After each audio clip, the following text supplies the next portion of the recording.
নবী সাল্লাল্লাহু আলাইহি ওয়াসাল্লামকে দেখানো হবে। যখন দেখানো হবে তখন সূর্য যখন ডুবে যায়, যে দৃশ্যটা আমরা দেখতে পারি না, ওই দৃশ্যটা ভেসে উঠবে এবং মুমিন বান্দা অস্থির হয়ে যাবে, বলবে আমাকে ছেড়ে দাও, আমি নামাজ পড়বো। সুবহানাল্লাহ। কারণ তার কাছে মনে হবে যে আসরের ওয়াক্ত হয়ে গেছে, আসরের ওয়াক্ত হয়ে গেছে, আসরের ওয়াক্ত চলে যাচ্ছে, আমাকে নামাজ পড়তে হবে। চিন্তা করেছেন? ওই যে একটা হাদিস আছে না, যে 7 শ্রেণীর মানুষকে আল্লাহ রাব্বুল আলামিন আরশের ছায়া ছায়া দিবেন, তার মধ্যে এক শ্রেণীর মানুষকে যার অন্তর মসজিদের সাথে ঝুলে থাকে, তার মন মসজিদের সাথে ঝুলেছিল। এই সূর্য ডুবে গেল বলে আমাকে ছেড়ে দাও, আমি নামাজ পড়তে যাব। তখন ফেরেশতারা বলবেন তোমাকে নামাজ পড়তে দেয়া হবে, তবে তার আগে তুমি এর উত্তর দাও। কি উত্তর? এই ব্যক্তির দিকে তাকাও। তখন নবী সাল্লাল্লাহু আলাইহি ওয়াসাল্লামকে দেখানো হবে, সাল্লাল্লাহু আলাইহি ওয়াসাল্লাম দরুদ পড়বেন। বলা হবে যে এই ব্যক্তির সম্পর্কে তোমার কি ধারণা? মান হাযা রাজুলু বুইসা ফীকুম, এই ব্যক্তি কে, যাকে তোমাদের কাছে পাঠানো হয়েছিল?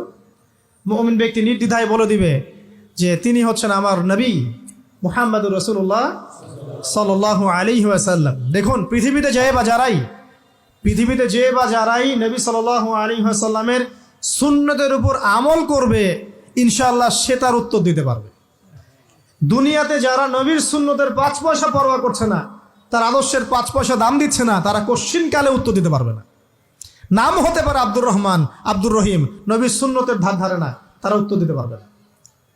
তো নবীর সুন্নতের গুরুত্ব কত গভীর, এটা আমাদেরকে এখান থেকে বুঝতে হবে।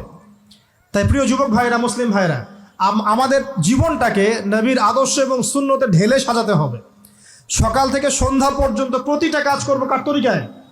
রাসূলের তরিকা। নামাজ পড়বো তার তরিকায়, রোজা, সিয়াম, হজ, জাকাত, আমল, মুআমালাত, আখলাক সব কার তরিকায়? নবী সাল্লাল্লাহু আলাইহি ওয়াসাল্লামের তরিকা অনুযায়ী ইনশাআল্লাহ। আল্লাহ পাক তৌফিক এনায়েত করুন, আমিন। এবার ফেরেশতা দুজন জিজ্ঞাসা করবেন অবাক হয়ে যে তুমি কিভাবে এটা জানলে, তুমি কিভাবে এই 3টা প্রশ্নের উত্তর দিতে পারলে? কারণ বেশিরভাগ মানুষ তো উত্তর দিতে পারবে না, বেশিরভাগ মানুষই এই উত্তর দিতে পারবে না। কারণ কিয়ামতের মাঠে 1999 জন মানুষ জাহান্নামে যাবে, নাউজুবিল্লাহ। তো এটা কঠিন পরীক্ষা। আল্লাহ রাসূল সাল্লাল্লাহু আলাইহি ওয়াসাল্লাম বলেছেন যে নিশ্চয়ই তোমাদেরকে এখানে পরীক্ষায় ফেলা হবে, আর তোমরা যদি এই পরীক্ষা জেনে তোমাদের মৃতদেরকে দাফন করা থেকে বিরত না থাকতে, তাহলে আমি তোমাদেরকে শুনিয়ে দিতাম কবরে কেমন পরীক্ষা হয়। মানে যদি আমরা শুনতে পারতাম যে কবরে কেমন পরীক্ষা হয়, আমরা ভয়ে আমাদের মৃতদেরকে দাফন পর্যন্ত করতাম না। এটা নবীজি বলছেন সাল্লাল্লাহু আলাইহি ওয়াসাল্লাম। তো তাকে জিজ্ঞাসা করা হবে যে তুমি কিভাবে জানলে এটা? বেশিরভাগ মানুষ তো পারে না উত্তর দিতে। তখন সেই ব্যক্তি বলে বসবে, সেই ব্যক্তি বলবে যে করাতু কিতাব আল্লাহ, আমি আল্লাহর কিতাব এই কোরআন পড়েছি। মুমিন বলবে আমি আল্লাহর কোরআন পড়েছি, ফাআমানতু বিহি, আমি এর উপর ঈমান এনেছিলাম, ওয়া সাদ্দাকতু, এবং সত্যায়ন করেছিলাম। সুবহানাল্লাহ। অতএব দুনিয়াতে যারা দ্বীনের জ্ঞান অর্জন করছে না, কোরআন পড়ছে না, হাদিস পড়ছে না, পড়াশোনার চেষ্টা করছে না, জানার চেষ্টা করছে না, কবরে পার পাওয়া ডিফিকাল্ট আছে। এটা একটা অন্যতম প্রশ্ন। আমরা কিন্তু মনে করি 3টা প্রশ্ন হচ্ছে, আসলে প্রশ্ন হচ্ছে কয়টা? 4টা। 3টার পরে আরো একটা এক্সট্রা। কিভাবে জানলে? তখন উত্তর দিচ্ছে আমি আল্লাহর কিতাব পড়েছি, ঈমান এনেছি, সত্যায়ন করেছি। সুবহানাল্লাহ। নবী সাল্লাল্লাহু আলাইহি ওয়াসাল্লাম হাদিসের পরের অংশে বলছেন যে যখন কাফের বান্দাকে উঠানো হবে, তখন ডানেও কিছু নাই, বামেও কিছু নাই, সামনে পিছনে কিচ্ছু নাই। মাথার দিক থেকে ফেরেশতারা চলে আসবেন, উঠিয়ে বসানো হবে, প্রশ্ন করা হবে কে তোমার রব? একটাই উত্তর, লা আদরি, আমি জানি না। নাউজুবিল্লাহ। কি তোমার দিন? লা আদরি, আমি জানি না। এই যে আল্লাহর তো খবর নাই, আল্লাহ পাকের বিধান মেনে চলার কোনো খবরই নাই, পরোয়াই নাই। সে জানবে কিভাবে ইসলাম কি জিনিস? সে জানবে কিভাবে আল্লাহ কি জিনিস? ও তো আল্লাহকে চিনেই না। দিব্যি বলে বেড়াচ্ছে মহাবিশ্ব সৃষ্টি হয়েছে বিগ ব্যাং থেকে, আল্লাহ বলে কেউ নাই।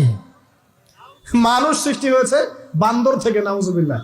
ওই যে ডারউইনের মতবাদ, কি থিওরি অফ এভলিউশন নাকি? হ্যাঁ, তাই তো মনে হয়। অনেকদিন আগে পড়ছি ভাই, ভুলে গেছি এগুলো। তো যাই হোক, মানুষ তো আল্লাহকে চিনছে না।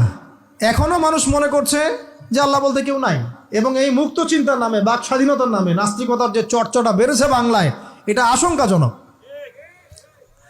বড় বড় বিশ্ববিদ্যালয় থেকে পড়ে আসছে, অনেক সময় দেখলাম বড় বিশ্ববিদ্যালয়ের প্রফেসর, সে বলছে যে মহাবিশ্ব বিগ ব্যাং দিয়ে সৃষ্টি হয়েছে, সৃষ্টিকর্তা নাই এখানে কোনো।